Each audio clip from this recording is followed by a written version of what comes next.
You know what? He said in his first fight he was fighting at 40%.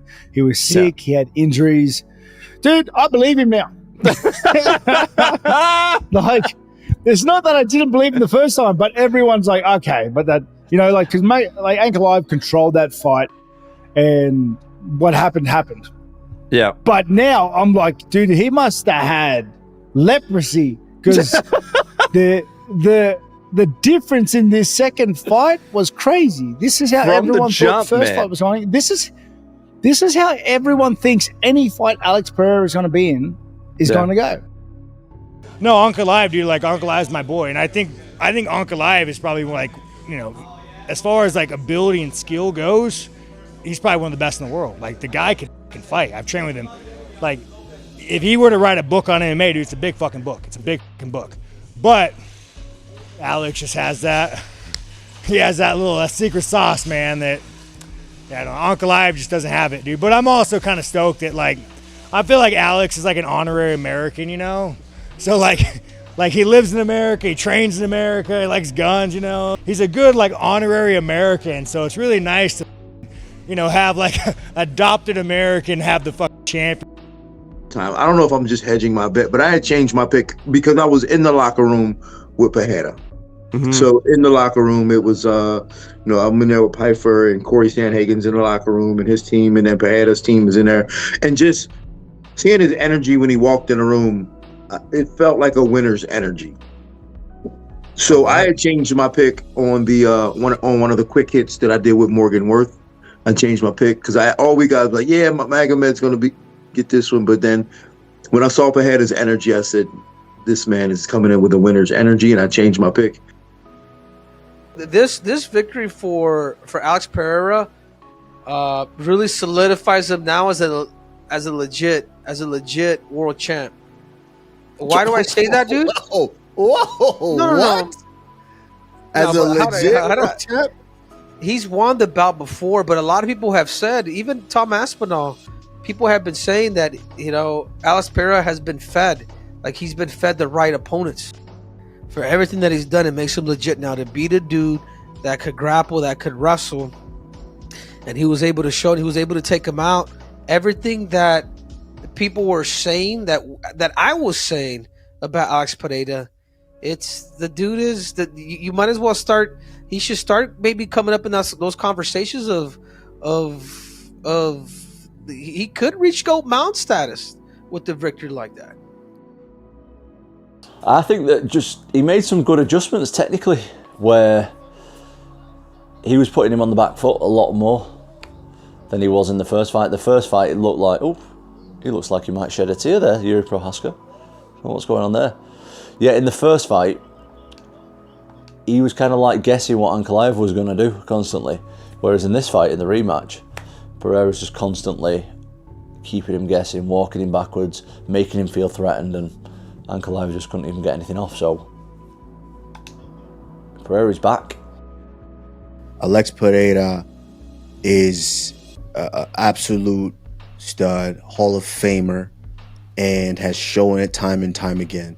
And last night was nothing more than him planting that flag and really solidifying himself as one of the greatest light heavyweights we've seen.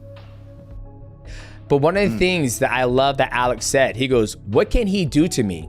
There's nothing he can do to me. And right when I saw that mindset, I was like, he's gonna win. Because Ankalaev went for a takedown his last time they fought. He failed at 12 attempts. 12 attempts on a guy who's never wrestled before in his life, right? I was a big fan of Alex Pereira, but I always said, you take him down, just take him down. Nobody can't do it. And nobody can fucking do it. He has probably the best takedown defense for never stepping an inch, 1 foot on a wrestling mat, and nobody can take him down. And he went out there, wanted to make a statement. And when you want to make a statement, you have to be careful to not force certain things and come out looking like a clown, right? Because you're just putting it all out there. Pereira went and did that and came out looking like a hero, man. What a performance. There's nothing I can point to in Ankalaev and what he did that you could say, well, at least you can take this away from it. It was all Poatan the whole time. Wow. Once Ankalaev went orthodox, I knew it was a wrap. I felt it was a wrap because I was like, this is like, you're giving him the leg he likes. That means his right leg was compromised from the inside leg kicks already. He came on smoke and yeah, straight away attacked him, put him behind the black line, and then attacked the front leg. He did it in the last fight because he was compromised and someone said his foot or his leg was hurt. So that's why he didn't throw as much right low kicks. But then once he threw, two or three? And then Ankalaev switched and then Mike Lee counted down and that's all she wrote. Knockout by the champ. To do what he did against Magomed Ankalaev is so impressive because of how good Ankalaev is. There are so many cliches. The younger guy wins the rematch.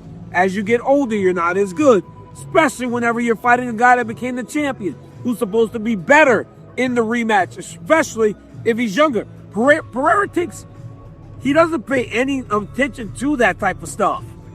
He's just a special type of talent, a special type of guy.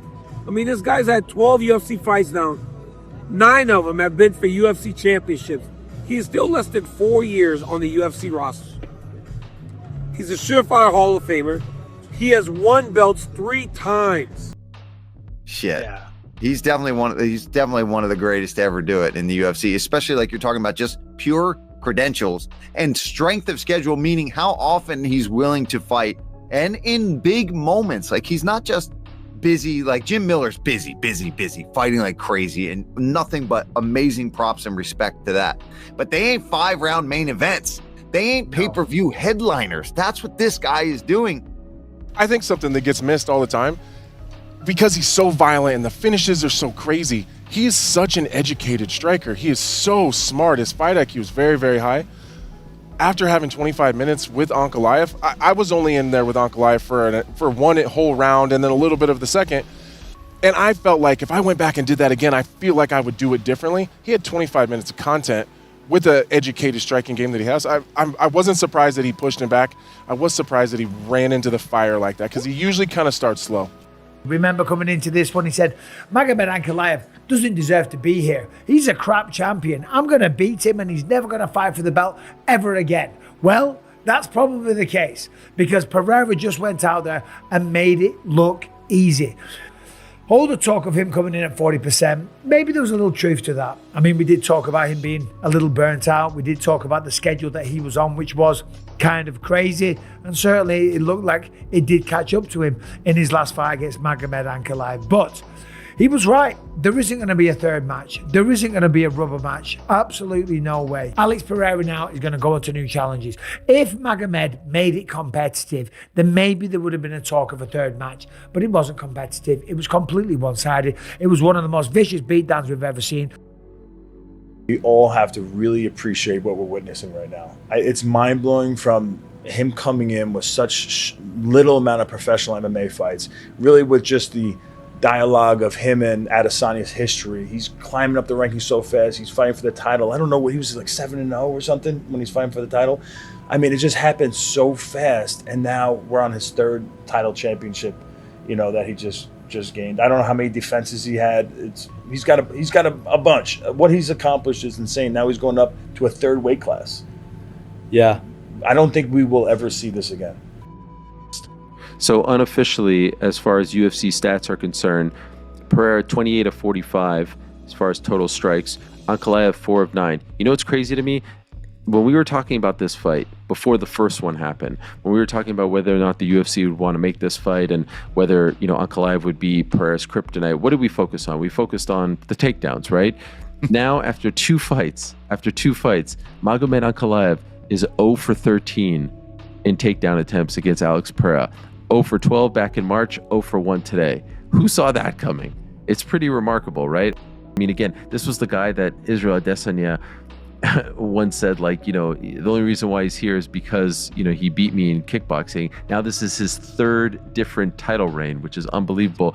And not to say anything of the actual title defenses as well.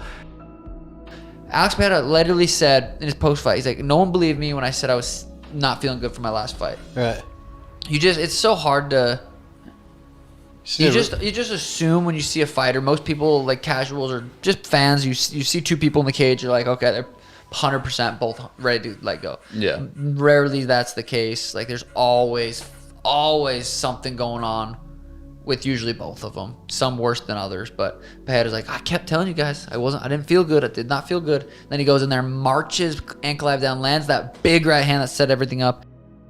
Better for the UFC that he's champion, like definitely. More people are interested and want to watch him fight than Ankalaev. Be sick to see him go to heavyweight and maybe become triple champ, but I think he'll at least defend his light heavyweight belt again. While Tom's saying that, you never know, lad. Tom could beat Cyril again and Pereira could be there. Say he wants to fight him next, but we can only just see one unfold, can't we? Yeah, you could see him go up to heavyweight and fight Aspinall, but Aspinall's grappling would be the big difference in that fight. Man, when he goes, I've said this about some other guys, I'm not going to say it all the time, but when that dude goes, he is not going to be easily replaced. That is not a guy you look down on the roster, you're like, oh, you know, there's other people coming up who can, who on the roster, I mean, we love Yuri. We'll talk about him in a minute. Who on the roster can replace that guy? It doesn't exist. It doesn't exist. You're talking about one of the most unusual championship fighters in the history of this sport. Certainly one of the best light heavyweight campaigns. I mean, yeah, obviously, you know, Jon Jones has got the best light heavyweight campaign by a gazillion miles. Cormier's is up there too, and I would probably put Cormier's ahead of his. But just with the compactness and how much he fills it with unusual levels of greatness, he is so special and so rare. You know, I've always had my reservations about putting him on a GOAT list and, you know, pound for pound list, because what he did was crazy special.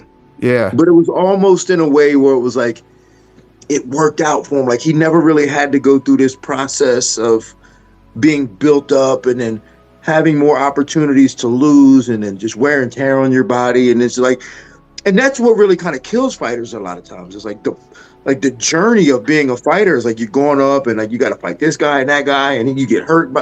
And he never really had that, because like he just kind of got in these positions where he had 2 fights and he's fighting for the championship, and then he's fighting these good guys, but after watching him last night, I was like, man, I gotta put him. You gotta start thinking about him on these GOAT lists.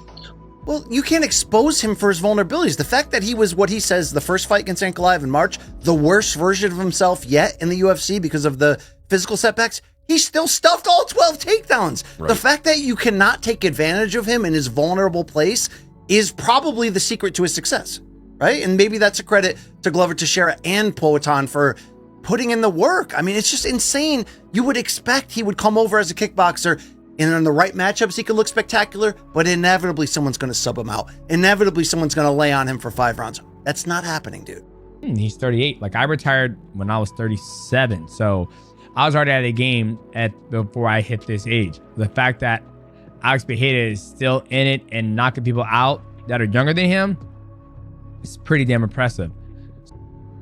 This was so dominant that in the history of sport, very clearly, whether we do it or not, but very clearly, we begin the conversation of trilogy match. They're one apiece. We got to go to number 3. Not only are we not having that conversation, we're looking at Prochazka, who is 0-2. We're not looking at a guy that got a win over Pereira. We're looking to a guy that's never beaten Pereira as the better of the 2 options. And I'm only speaking to that because what does Ankalaev have to do? What would he have to do? He's got to come back through and he's got to win a couple of more matches. Against who? All guys that he's already beat or all guys that Pereira's already beat? It's a colossally weird situation, which is where the idea of Jon Jones is such a sweet piece of parody.